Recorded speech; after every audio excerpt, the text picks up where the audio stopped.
પૂર્વ મંત્રી જવાહર ચાવડાને હાઈકોર્ટે આપ્યો છે ઝટકો। જવાહર ચાવડા સામે નોંધાયેલ ફરિયાદ રદ કરવા માટે હાઈકોર્ટે ઇનકાર કર્યો છે। ટોળા સાથે ધરણા, તોડફોડ, જાહેર મિલકતને નુકસાન કરવા અંગે ફરિયાદ નોંધાઈ હતી। રાજકીય વગદાર વ્યક્તિ હોય કે સામાન્ય વ્યક્તિ હોય, તમામ માટે કાયદો સમાન હોવાની વાત હાઈકોર્ટ તરફથી કરવામાં આવી છે। ચાર્જશીટ પ્રમાણે આરોપી ભાગેડુ જાહેર હોવાથી ફરિયાદ રદ કરવાથી કોર્ટે ઇનકાર કર્યો છે। વધુ વિગતો મેળવીએ સંવાદદાતા તેજસ મહેતા આપણી સાથે જોડાઈ ચૂક્યા છે। તેજસ, શું વિગતો સામે આવી રહી છે? જી, ગુજરાત હાઈકોર્ટે પૂર્વ ધારાસભ્ય અને મંત્રી રહી ચૂકેલ જવાહર ચાવડાને મોટો ઝટકો આપ્યો છે। સાથે જ કોર્ટે એ પણ ઠેરવ્યું છે કે રાજકીય જવાબદાર વ્યક્તિ હોય કે સામાન્ય વ્યક્તિ હોય, કાયદાનું શાસન તમામ માટે સમાન છે।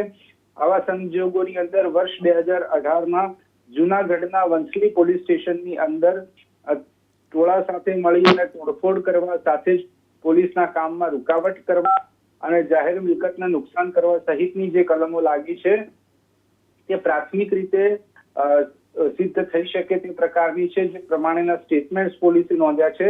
સાથે જે ચાર્જશીટ કરવામાં આવી છે તેમાં પણ આરોપીને ભાગેડુ જાહેર કરવામાં આવે છે। આ સંજોગોની અંદર પ્રાથમિક રીતે આ કેસ તપાસ માંગી લેવો છે અને તપાસ બાદ જે ચાર્જશીટ થઈ છે તેમાં આ તબક્કે હાઈકોર્ટના હસ્તક્ષેપની જરૂર નથી તેવું કોર્ટે ઠેરવ્યું છે।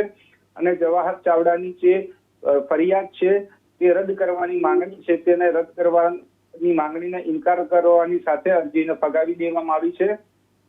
મહત્વનું છે, કોર્ટે એ પણ ઠેરવ્યું છે કે 200-300 લોકોના ટોળા સાથે જાહેર મિલકતને નુકસાન કરવું અને એક ધારાસભ્ય પદને શોભે તે પ્રકારનું વર્તન નહીં હોવાનું પણ ક્યાંક ને ક્યાંક સામે આવ્યું છે। આવા સંજોગોની અંદર ફરિયાદ જે છે તે ટકવા પાત્ર છે અને હાલના તબક્કે આ ફરિયાદ રદ કરવાની જરૂરિયાત કોર્ટે માની નથી।